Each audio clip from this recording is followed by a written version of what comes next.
for free, I would go and I would actually watch them do their pre-run routine and their post-run routine and give feedback and help their strength and conditioning program be improved specific for the runner. So again, I'm just offering some knowledge and skills that I had, helping them out, going to their facility, not just driving people to my office all the time. And I think that was my equivalent of a fruit basket. And I think it provided more valuable than some citrus and vitamins and minerals from fruit.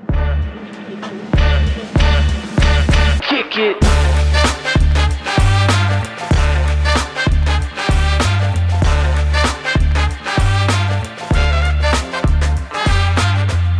Welcome to Strata Stories. My name is Thomas Schreiber. I'm the Director of Marketing here at Strata PT. Strata PT combines your EMR and billing into one automated system to increase revenue and achieve a 99.99% reimbursement rate for physical, occupational, and speech therapy clinics. Recently, Strata PT was ranked the #1 EMR and billing system in outpatient therapy and rehab from Class Research.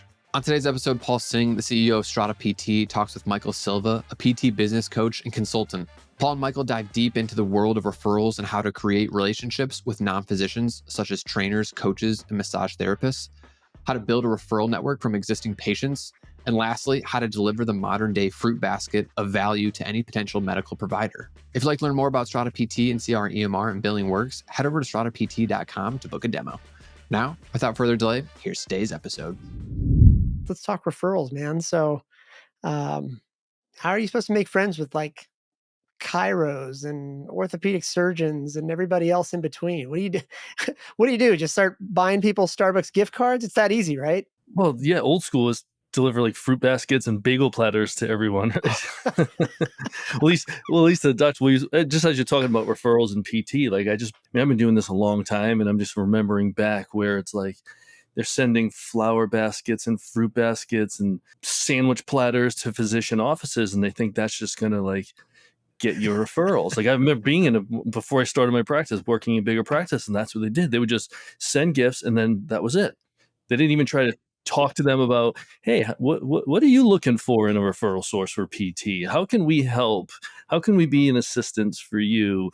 I used the term, I forgot where I learned it, like, how can we be a physician extender for you? Like, you don't have the time to talk about these health topics. Like, what can we do for you? Like, they would just, no, here's a gift, send us your patients, and we're going to give you nothing in return. So I went right into this negative thing, but I think that's the mistake most PTs make. One, they only just go after doctor referrals, and two, they just expect, oh, okay, here's my name, put it in the counter with the 17 other PT practices in a 10-mile radius, but I expect you to send me people and I'm going to do nothing in return to help you. And I don't know where that mindset comes, but I saw that a lot. I think it has shifted. I personally, I think I'm 100% sure on this. I never sent a physician office a gift, food items, or anything ever. And I've only met with 2 physician offices in 20 years because I chose to do my marketing the other way that we're going to talk about and team up with the other people in the community, chiropractors, massage therapists, coaches, running stores, things like that. And I think, at least for me, we kind of talked about this in one of our other previous episodes, but I think you said, the riches are in the niches, right? Yeah, that's right. Yeah, the niches get all the riches. Yep. Right. And like, you need to know who. So I'm going to backtrack even further. Like, before you go and try to market or collaborate with someone or get referrals with someone, you need to know who the hell you are first. Right. And I believe, as you know, I'm a big fan of being a specialist over a generalist. I'm in a heavily populated area. There's enough business around where we can have people who have specialties and focus on a certain part of our care versus being in the middle of, the flyover part of our country and there's only a therapist every 200 miles. So I'm a big fan of that. And then when you know who you are, who you're serving, you reach out to these local collaborative businesses, chiropractors. Like, don't just show up and ask and request for referrals. Like, this is a two-way relationship.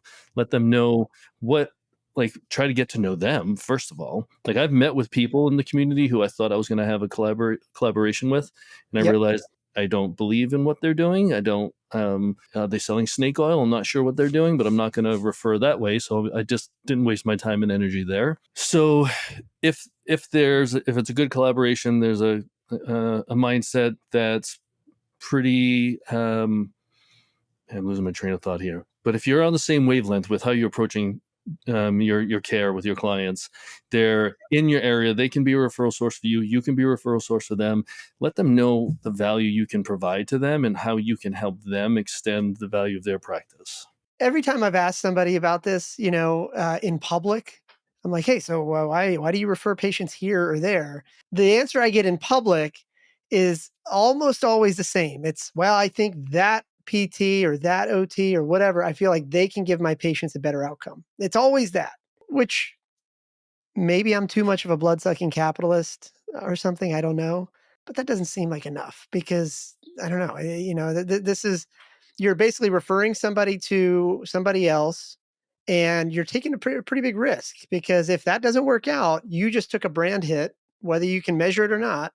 If they're unhappy with that person you referred to, so it's kinda like there's gotta be more to this transaction. So is it okay to talk about what the incentives are? And and if so, are there monetary, benefits? Are there something else? I don't know. Like, is that fair to ask? And the answer might be no. We don't wanna talk about that on the No, I show. mean, it's totally fair to ask, but since the beginning of my career, um, getting a monetary reward for referring to or from was considered, a Yeah, strong offense. Like you don't do that, right? Like, yeah. and we were warned by the consultant I had when I started my business.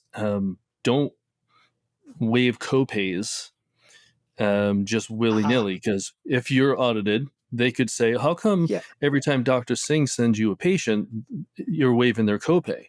Is that some sort of kickback? Is that a referral?" So that was frowned upon. So I never even approached that topic of, "Hey, here's a referral fee for everyone you send me," just because I didn't want to open myself up for I see. some sort of audit. Yeah, So it wasn't right. even in the situation. So okay, Yeah, then okay. what's in it for them? Hopefully we're providing a service that they could not. We're providing a value that they could not. We're enhancing what they're doing for their clients by being a reputable referral source that provides value. But Yep. you're right, like, and I did not take that lightly personally. I just didn't refer people to any trainer out in the community. I didn't just refer them to any massage therapist. Like, I went and tried everyone we referred to because it's me. Like, if something really bad happens or they get shitty care, it's going to come back on me one way or another. Like you said, it's not measurable, but it's not good mojo. Maybe we'll use that term. Yeah, yeah, yeah, yeah. Well, it's interesting, right? Because it's like, and again, maybe I'm just too much of a capitalist to enjoy anything, but um, so certainly what you just talked about there in terms of like, the kickbacks and all these things, like it's a real concern. Auditing, all that's real concern. On the flip side, again, I spent a lot of my time in venture capital, so it's a highly regulated field. The SEC, you register yourself with the U.S. Securities and Exchange Commission and all that. And in our world, for example, just in broad strokes, we have to disclose any financial relationships. So in other words, if you said to me like, "Hey, Paul," I'm going to make this up. If you said, "Hey, Paul, I want to invest in a venture fund. Which one should I go with?" Um, I have to actually, in writing, there's actually a whole process for this. In writing, I have to provide you a certain set of documents that tell you which funds I have a financial relationship with, because you need to know that, like, as a fiduciary, I'm not, directing you towards something that benefits me. In other words, I can answer the question, but I can only answer the question if I clearly in writing define to you who I get compensated by versus who I don't. And that way you can decide for yourself whether I've been totally influenced over here versus like I'm truly giving you good advice over there. Um, So Paul, how did you handle that when one of your funds was the actual, let's just say in that scenario, I'm coming to you for that advice, and a fund that you are financially tied to is exactly a fit for me. Well, that's the thing, right? It's like as long as you knew that I was related to it or that I owned it or something like that, then it's all fair.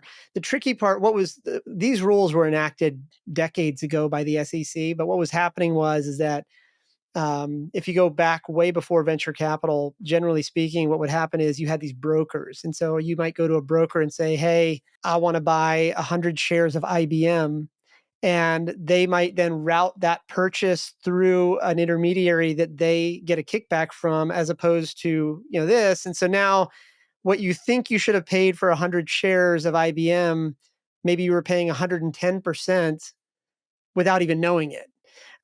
There's just a lot of inefficiency and lack of transparency in the market. So years ago, like I want to say it was 1933 maybe, that the SEC put these rules in place years and years ago.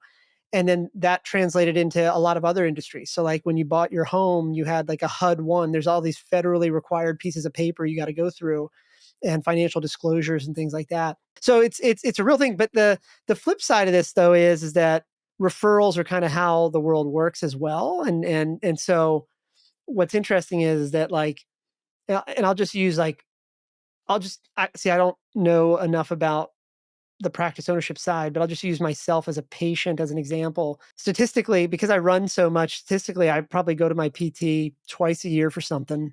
Right now, I'm covered by Aetna for my insurance. So, roughly speaking, I feel like anytime I go in there, it's usually going to be 5 or 6 visits.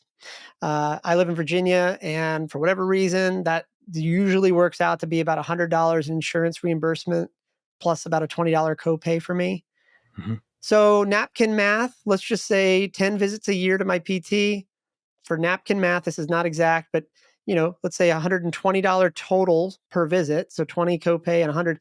So 10 times 120 is $1,200. So now in a perfect world, ideally without breaking any rules and without like, triggering any audits, the conversation that PT ought to be having at some point. I'm not pointing at you or your clients, but in this example, if I was a new patient to that clinic, I'm worth about 100. I'm worth about $1,200 of top line revenue to that clinic. In theory, if there was a source that could direct more people like me to that clinic, that business owner should be thinking about the perspective of, hey, not only how do I build that relationship, but how do I make sure that it's what's the word I'm looking for? Not only that I get the referrals, but that it's exclusive. So in other words, like now let's go back to the idea of the running store. And I'm making this up, by the way. I don't know what you're going to tell me, but let me just kind of throw this out there as like a blood sucking capitalist. If I could build, if this PT that I go to could build the relationship with the Fleet Feet running store in my area here in Virginia, that's great because now that's wonderful. But they should also, this same like, enterprising PT should now be thinking also about how do I make sure it's exclusive? Because once that referral channel works, you don't want to lose that, right? So now it's like, okay, do I, instead of like paying you a referral fee, do I actually just give you a certain amount of money per month or something like that, just to make sure that that referral stream never goes away, and so that that other PT over there can't be the other PT that running store. So anyway, let me pause there. It's entirely possible that I'm overthinking this, but again, actually, then let me just say one other thing. What I'm talking about might be really rare in the healthcare world, but this is absolutely normal in every other industry. I mean, think about it this way. Everybody knows Amazon.com. As an example, um, if you were to sign up for the Amazon.com affiliate programs, they'll pay you a certain amount of percentage of revenue for every sale that happens through your affiliate links. But that's not the interesting part. The really interesting part is that if you ever bring them a customer that they did not already have before, the commission rates are much higher. Like not like 1 or 2% higher, like much higher. Because Amazon knows that the hardest part of getting a new customer into Amazon, like, look, for anybody listening to me still so far, it's probably hard to believe that there may still be people in the United States that don't buy stuff from Amazon. I mean, That it's was gonna probably be my hard to next believe. question. How many people are left that are new customers for Amazon?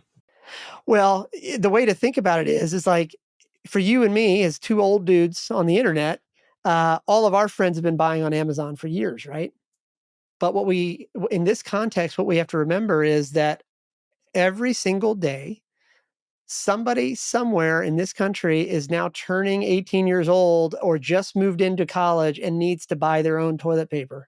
And so from an affiliate program standpoint, my point here is that the economics are done in such a way where if I just like put my affiliate link out there, I'll get 1% of all the revenue that people use to whatever they spend. And I don't know the numbers offhand, so don't quote me on this, anybody. But like you can go to the sign up forms and look up yourself.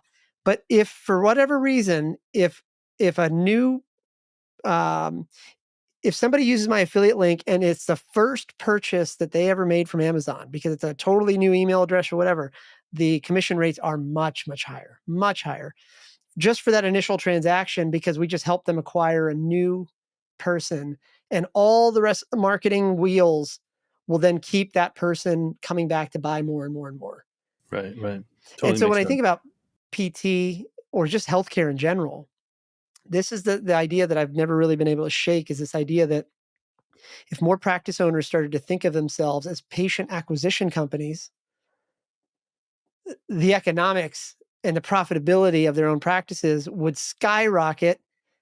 And they could do all this while still providing an even not only great healthcare outcomes or health outcomes, but probably even better ones because like a more profit. Well, anyway, now I've cut you off. Let me pause. No, Let's that's all right. let's talk about how you think about this though too. You because you were talking about the subtle but really important difference between what you're about to talk about and what I think a lot of other people talk about is you're talking about building relationships with other peers in the industry. And then I took you off course with this question of like incentives. But let's bring it back to your what you're talking about. So what did that look like for you? You were saying like when I cut you off, you were saying like it's about building these relationships with the running stores and the chiros and everybody else in the ecosystem or the community. So what does that look like? What Yeah, and then I think we veered off when you said, "Well, why should they? What do they get out of Oh, it?" you're Right? right. That's right. Yeah, What's in it for them? right. Yeah. And Yeah. yeah, so we maybe it was in our training or because we're so regulated in healthcare. I never approached anyone and said, "Hey, I'll give you $20 for every referral."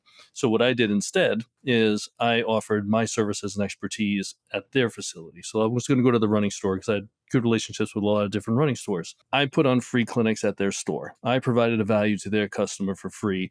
I was one of their top referrers that they sent their customers to if they needed it.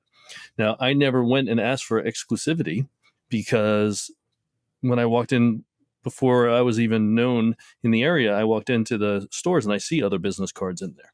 And I don't think, probably in conversations, I realized that they weren't going to be exclusive to one. I know certain people within the facility refer to one therapist versus another or one business versus another. But what I just did in return is try to provide as much value for them, provide a service that they don't provide within for their customers, but also for their staff. So Yeah. we as physical therapists, everyone that's walking around on Earth, not walking, anyone who's alive on Earth would benefit from some sort of physical therapy intervention. We have a lot of knowledge that we can give to people. So one thing I did is, yeah, we wanted to share that with customers and referral sources, but also again back to the running store, I went and helped train the salespeople on the sales floor who are selling sneakers on how to look at a foot in a different way to make sure Yep. that their shoe selection was a little bit better. And I gave them a form that they would like check the boxes. Okay, foot did this, didn't do that. And then on the bottom of the form, there was my logo and my contact information on there that they handed it to the person as so they had this information that they could keep. And now there's a piece of paper with our name on it. They don't. Maybe they came across and said, "Oh, we learned this from the guys over at Foundation Performance, and they're great. You should go see them." Hopefully, they did, but if not, they at least the deliverable that they gave to the customer had our information on it. Yeah. So Yeah. we provided service to the staff, to the customers, things that they weren't going to do within their practice. And also, I think the biggest thing, what do they get out of it, is they can trust that when they referred someone, that they were going to be taken care of. And I think that was the biggest thing because if I don't know if I'm sending someone to sing physical therapy, if I don't know who they're going to see, I haven't heard great feedback. Sometimes more people are complaining about it than actually telling me good things. I'm not going to put my neck on the line and refer them over there. Right. Right. I So mean, do I don't you know if I answered the remember? question in there. No, you did. Yeah. I mean, like, do you, and now, like, to put you on the spot a little bit, like, and I know we're just talking about your background, right? So I'm going to pick on you here a little bit.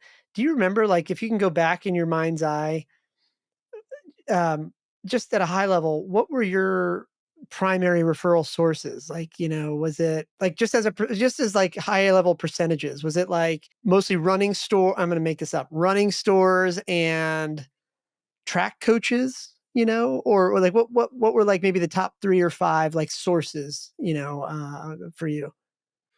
for my specific business, because we were so runner heavy, I would say current clients were probably the number one. So that's when you were saying like you were worth $1,000 to that therapist every year. I respectfully disagree. I think you're worth more like 5 to 10,000, depending how many people you're going to tell about your experience, right? Yeah. So that was probably our number one. Number two would probably be running stores and running coaches. Number three, well, we'll call that two and three, and then I think physicians were probably fourth or fifth on down the line. Interesting. So yeah, and we never, we because we became so known for what we did and runner adjacent type of people, we would get one or two referrals from 1,000 doctors versus 1,000 referrals from one or two doctors. I always felt comfortable with that. Yeah, because if one doctor moved to Florida because he wanted to retire, I wasn't going to Yep. lose a big part of my business. I didn't plan for that to happen, but I remember, again, working with my consultant early on in my career. She was like, "This is great because if that practice closes up or moves, your business isn't going to tank because of it." So again, it wasn't planned. I would love to say that was part of my evil strategy, but it totally Yep. wasn't. But it worked out in our favor. But anyway, so that's what it was. It was word of mouth from our current clients, people in the running world, stores and coaches, and then physicians who most of them are orthopods and people that dealt with sports injuries. And we were sort of joking at the beginning. You said like, "Hey, back in the day, the tactic to build a relationship was to send the fruit basket or the flowers." So when you think about those that list of kind of your primaries, what was the equivalent? I mean, if it wasn't the so you had to do the same thing you had to do in the past, which is you had to build this relationship and all that. Right. But what was the modern day fruit basket? Like, how do you build that? So let me rephrase this. Somebody's listening to this right now and they're thinking, all right, Michael, cool. I got my list of my top five, it kind of matches with your top five sources. Okay, but what's next? How do I send him a bagel platter? Do I go knock on the door? Like what do I do next? How do you start that? What was your thing? Like how did you build Yeah, the relationship with these different people? depending on the personal relationship I had with these sources and how new they were to me. But so I bragged about never sending a fruit basket or a bagel platter to a doctor's office, but I bought many a beer at a local bar, meeting with a coach, or bringing coffees to the running store to talk to the guys to set up a meeting. Um, so if I'm going down my list, so for the first, like the current clients, all we did is just we over delivered in our value, and we made sure that the whole thing, I think we've talked about in the past, like our hospitality and our customer service was great.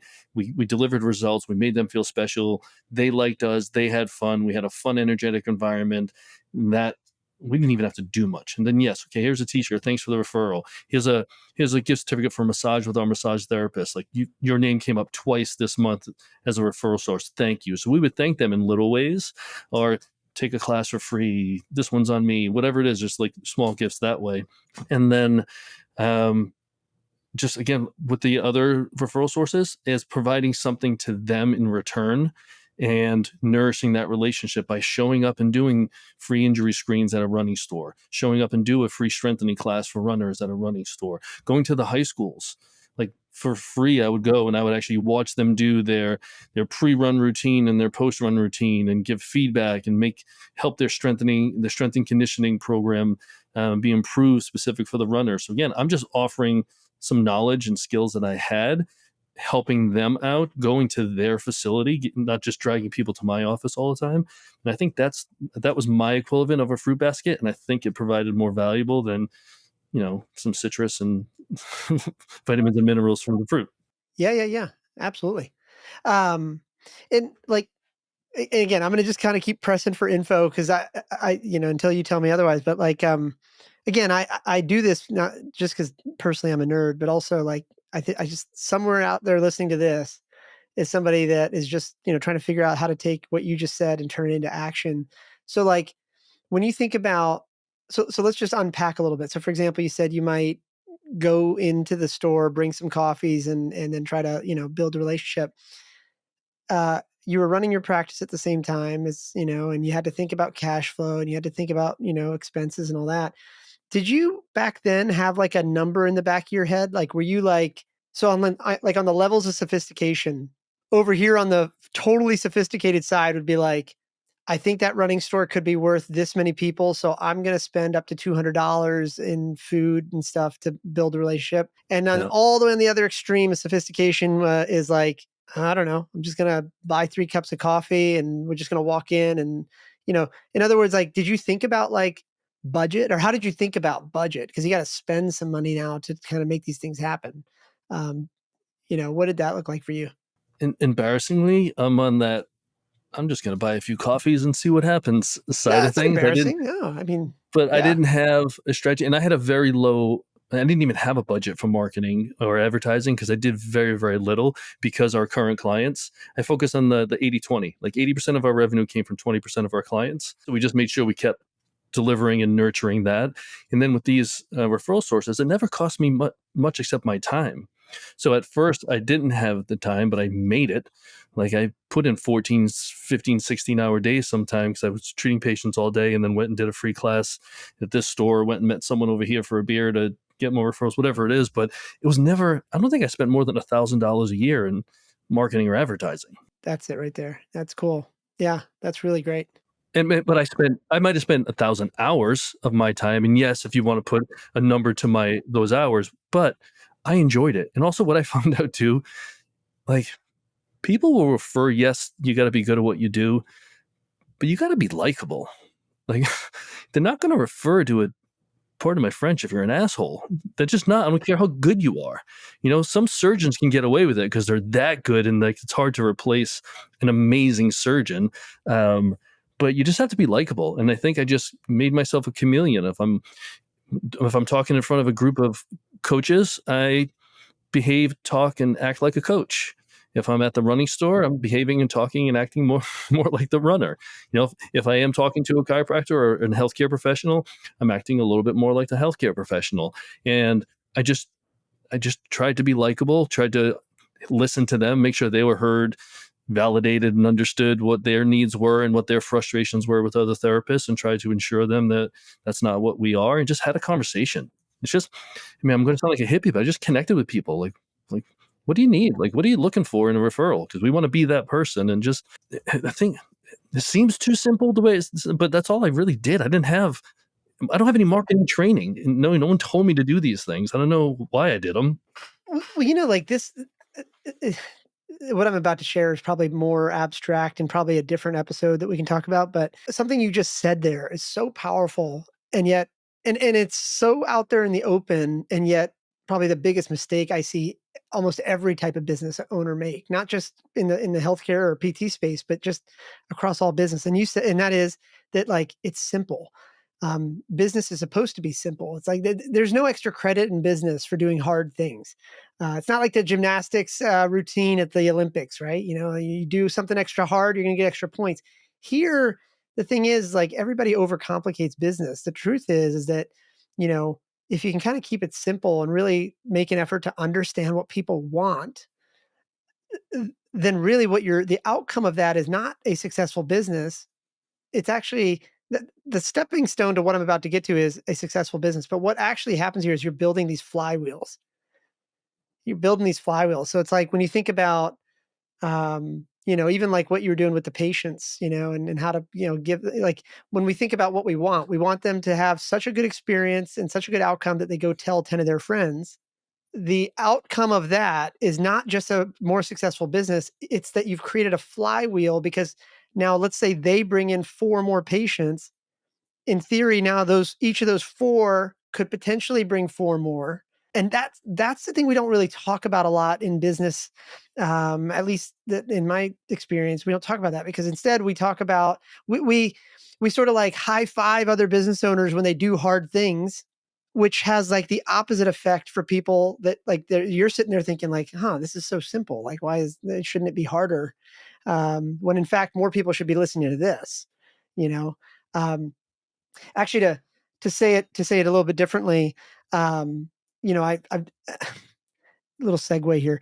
To say this slightly differently, I do a lot of angel investing in technology startups and frankly a lot of brick and mortar businesses as well.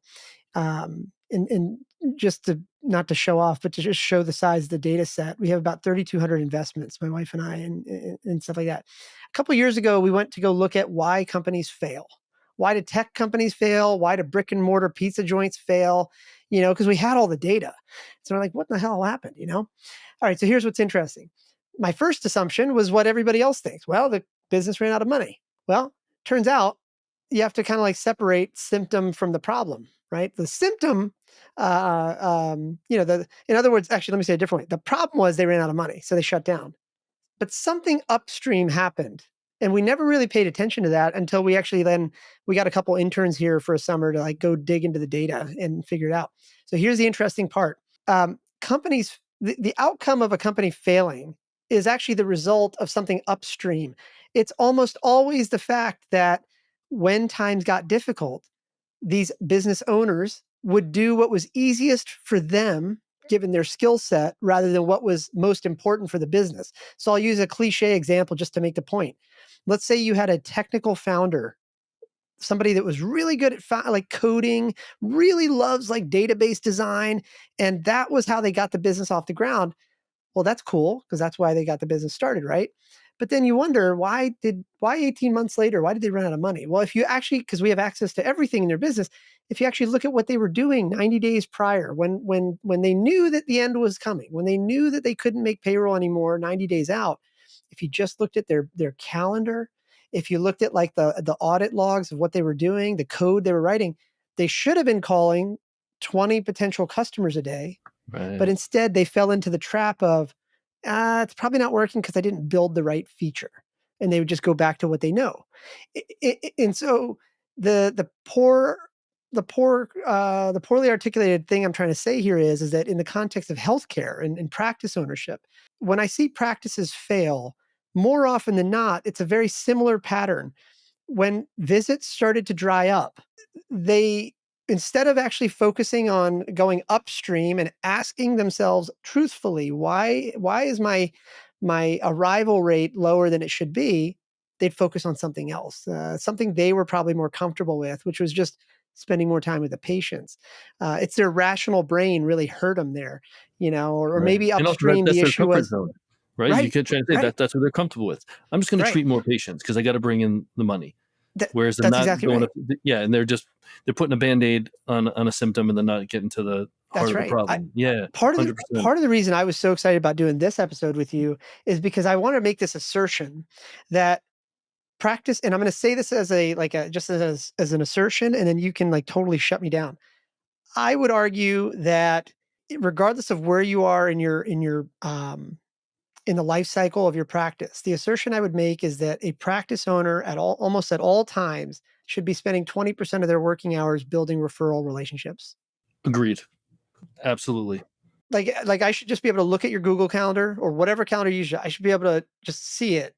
Okay, there's 20%. Like I don't care if it's, hey, I'm always going to go to the local business networking events every Wednesday morning. I don't care if it's like, hey, I'm going to just, ride the metro up and down Manhattan or, and walk into clinics. It doesn't matter what it is, but it's sort of like just building that muscle and then I don't know. That's the assertion. So you didn't So, disagree. So well, that's cool. and I agree with you 100%. I didn't do that for many years. I just patience, patience, patience, because that's what I was comfortable with. That's what I felt I needed to do. But you're 100% right. And I've only been coaching consulting for what, 2.5 years, 3 years tops. Every single person I've talked to, I've had the same conversation. We got to get you out of treating patients. We got to get you out. We got to free up your time. But I don't have time. We got to, yes, you do. We got to figure this out.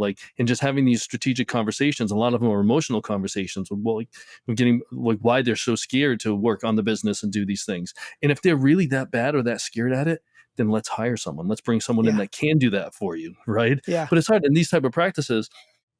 Joe's physical therapy was built because of Joe, and everyone knows Joe. So, should Joe be the face of the business and be out in the community? Probably.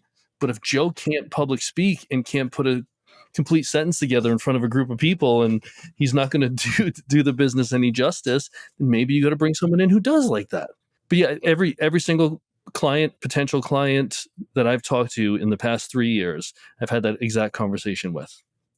I was in a similar vein, I was speaking at a state level OT conference about a month ago, and one of the questions that came up from the audience after I did my talk again. I've never been a practice owner, right? So I actually was doing a talk on like the similarities between tech startups of the past and healthcare businesses, and I used the examples of like, hey, how would Instacart, redesign the patient check-in flow? What if the people that designed the Chick-fil-A drive-through experience were to redesign a patient encounter? What would that look like? And so I was just trying to make the point that even if I don't have the answers, I think there's something here for existing clinicians and business owners to think about. Well, one of the questions that came up in the Q&A was, well, to your exactly kind of how you described it. It's like, well, Paul, I want to do this, but I'm so busy. And, I will just preface what I'm about to share with you by saying I admit I don't have the best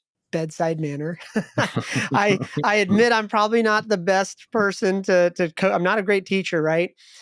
But with those things out of the way, what I said was like, look, I said, entrepreneurial thinking is a skill. It's not something you're born with. It's not like, you don't roll out of the womb and all of a sudden you're like, oh, yep, that kid's going to be an entrepreneur. You actually learn these things. These are all learnable things. And then I use that to then segue into, I was like, but now let me tell you the uncomfortable part. I said, because, she said, well, in front of this group, she said, I'm just too busy to do these things. Why would I, how do I do these things? And I said, well, here's the uncomfortable bit. I said, you know, you don't have to like tell me the truth. I don't care if you lie to me. I don't care if you lie to everybody else in this room. But I hope after this meeting, you'll consider whether you're lying to yourself.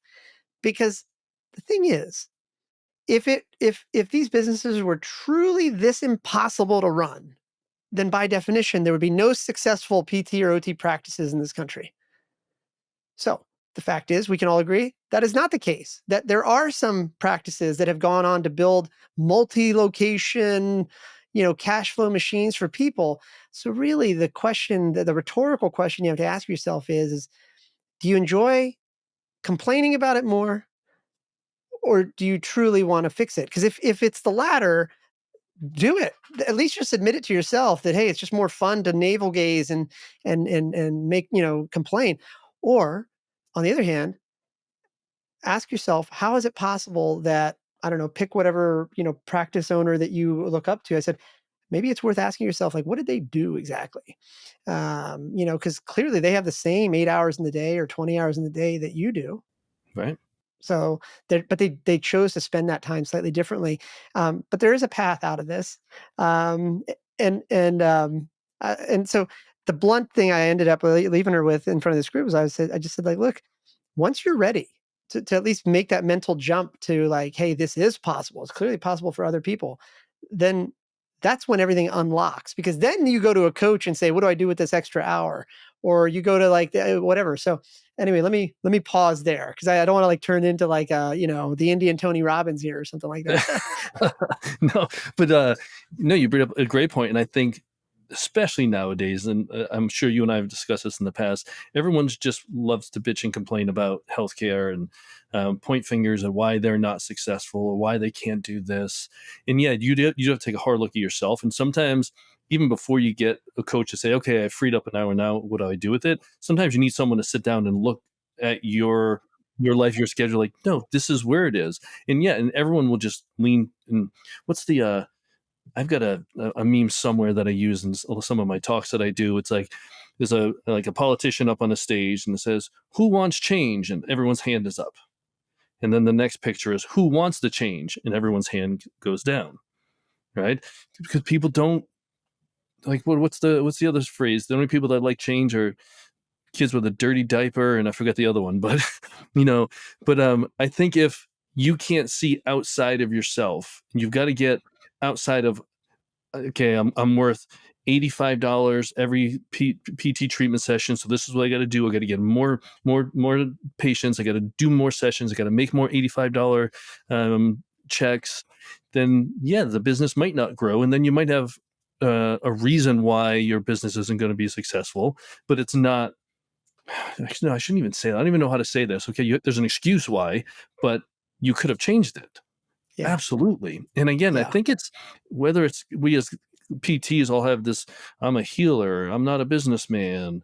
And it goes back to what we talked about before. I can't ask for money. And I've joked about this a million times. I can't sell a product. I can't sell. Like, just this mentality we have as healers and people in healthcare that we just need to give, give, give, and be treated like an unwanted stepchild by the healthcare community. you know, I don't get I'm it, gonna, but yeah, I'm gonna end it right here though, because I think, sorry, just because I want to make sure the episode stays tight, but I think the key here though is that like spending a little bit more time as a practice owner thinking about the referral side of the business. That's the key thing I don't want to lose here, by the way, is that like, you know, we can talk about all these other topics, like not just you and I, but like in general for anybody listening, we can talk about all these different topics about like how to, I don't know, see more patients in a given day, how to make your business more profitable. But none of those things really matter unless the top of the funnel works. And like the top of the funnel really is acquiring patients, and doing it via referrals is probably one of the least discussed, probably most high ROI things you can do, regardless of whether the practice is in Manhattan or, rural Arkansas.